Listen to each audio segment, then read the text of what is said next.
Welcome, young scientists. Today, we're diving into the exciting world of friction. Friction is all around us and affects how things move, heat up, and even how we can control our movements. Let's explore what friction is, how it impacts different surfaces, and why it's so important in everyday life. You'll need this knowledge for your upcoming adventure, so let's get started.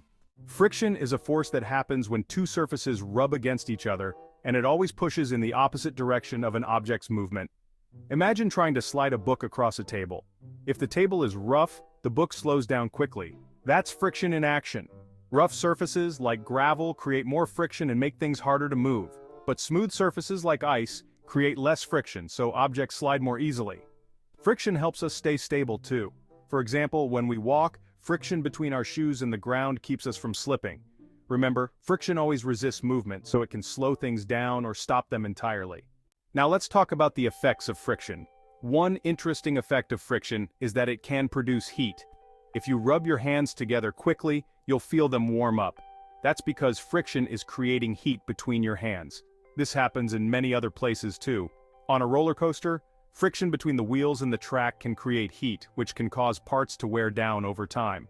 So while friction helps control movement, it can also lead to wear and tear on things like brakes, wheels, and even shoes. Some materials, like rubber and metal, are made to handle friction better to reduce damage over time.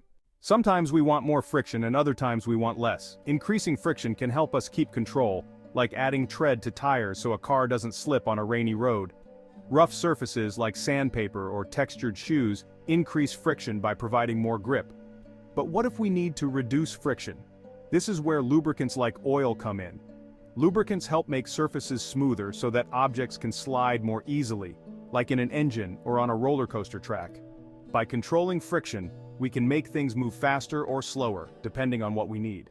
And there you have it, the basics of friction.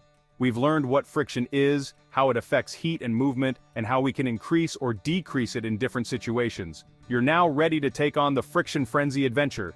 Don't forget, you can watch this video anytime you need a refresher as you navigate the escape room. And for more amazing science-themed adventures, with interactive escape rooms and free dig kits, visit excavatingadventures.com. Now get ready to use your friction knowledge and have an awesome adventure.